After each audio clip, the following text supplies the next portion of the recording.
بسم الله والصلاة والسلام على رسول الله. معاكم قناة يوميات أميرة البنا. النهاردة يا جماعة عملنا مع بعض أكلة سريعة وسهلة وبسيطة ومش مكلفة، وطبعا ده اللي حضراتكم بتكتبولي دايما في الفيسبوك، احنا عايزين أكلة تكون موفرة واقتصادية في الغلا اللي احنا فيه. فالنهاردة عملت لكم دي مش بيتزا، ده فول بوش البيتزا، تحفة يا جماعة. عايزة اقول لكم أكلة يعني يوم ويعدي معانا كده، ولادكم هيحبوها بإذن الله، ومختلفة جدا وطعمها حلو جدا، وتسد معاكم في جوع آخر الليل، وفطار حلو كمان. تمام كده. يا ريت بقى النهارده قبل ما تيجوا تشوفوا ازاي عملناها بالطريقه السهله والبسيطه ومفيهاش اي افتكاسات وهتعجبكم جدا، تدعموني بلايك وشير للفيديو يا جماعه لو عجبكم، واشتراك في القناه لو حضراتكم مش مشتركين.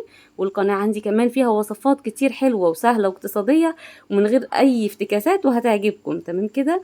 بس النهارده انا وعداكم ان شاء الله ان انتوا هتقوموا على طول دلوقتي تعملوه، منين ما تكونوا بتشوفوه صبح او ليل هتعملوه هيعجبكم جدا. اول حاجه هعملها ان احنا هنجيب الفول حباته زي ما انتم شايفين كده، اللي بيحبوا يعملوا يعني حبه واحده على بعضها كامله يقدر يعمله. مش عايزين تهرسوه بالهاند بلندر او بالكبه، او زي ما امي ربنا يديها الصحه بتعمل والله بقعر الكوبايه وبيطلع خشن كده وجميل برضو. اطحنوه بالهاند بلندر او بالكبه على قد ما انتوا عايزين. انا بحب اعملها يبقى طحينه خالص مهروس قوي. لو انتوا مش بتحبوه كده وصلوا لدرجه القوام اللي انتوا عايزينها وابداوا بقى ايه اشتغلوا فيه. تمام كده. هرسته كده زي ما انا عايزه. هاجي بقى على حله او على وك او على طاسه زي ما انتوا عايزين. بعد كده بنزل معلقه سمنه بلدي كبيره كده من اللي قلبكم يحبها، وبعد كده بنزل بفصين توم. قبل ما التوم يغير لونه وقبل اي حاجه انا بس بعطر بيه كده السمنه واشم ريحته. ابتدي على طول انزل عندي بطماطم مبشوره.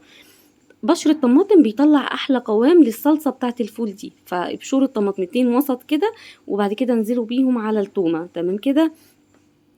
قلبوا بقى لحد ما تبقى صلصة كده قدامكم تتسبك يعني، وبعد كده بحط معلقة صلصة. هي اختياري بس هي بتعزز اللون زي ما انتوا شايفين كده والطعم كمان.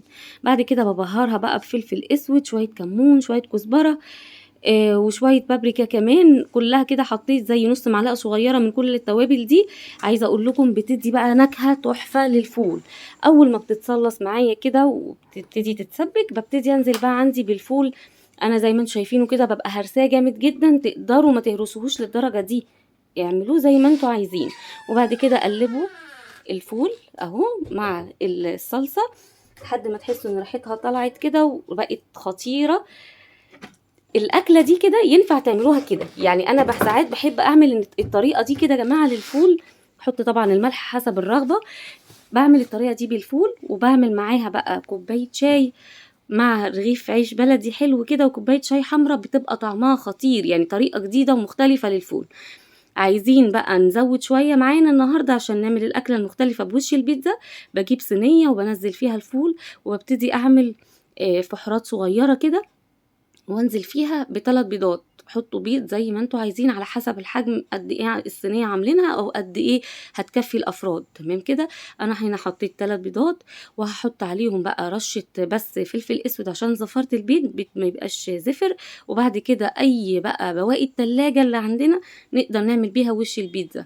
بسطرمة، خلطة بيتزا من اللي احنا بنشتريها جاهزة من السوبر ماركت، او اي خلطة بيتزا تكون عندكم، ميكس جبن، حتة جبنة تركي او شيدر تبشروها وتنزلوها. يعني احنا مش هنتأيد بحاجة عشان احنا مش عايزينها مكلفة.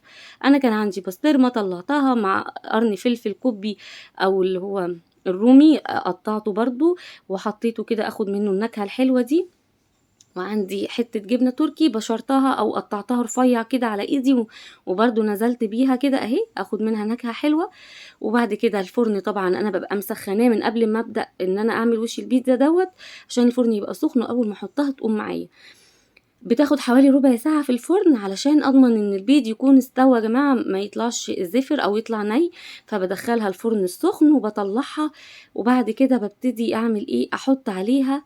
بصوا كده بعد ما البيض استوى بكبكتها بقى وريحتها بتبقى خطيرة حلوة قوي قوي، يعني هتنسوا بقى الفول، مش هيبقى فول بالنسبة لكم، هيبقى حاجة مختلفة جدا. وهي بقى بالمنظر ده استوت بدخل بحط عليها بقى رشة موتزاريلا.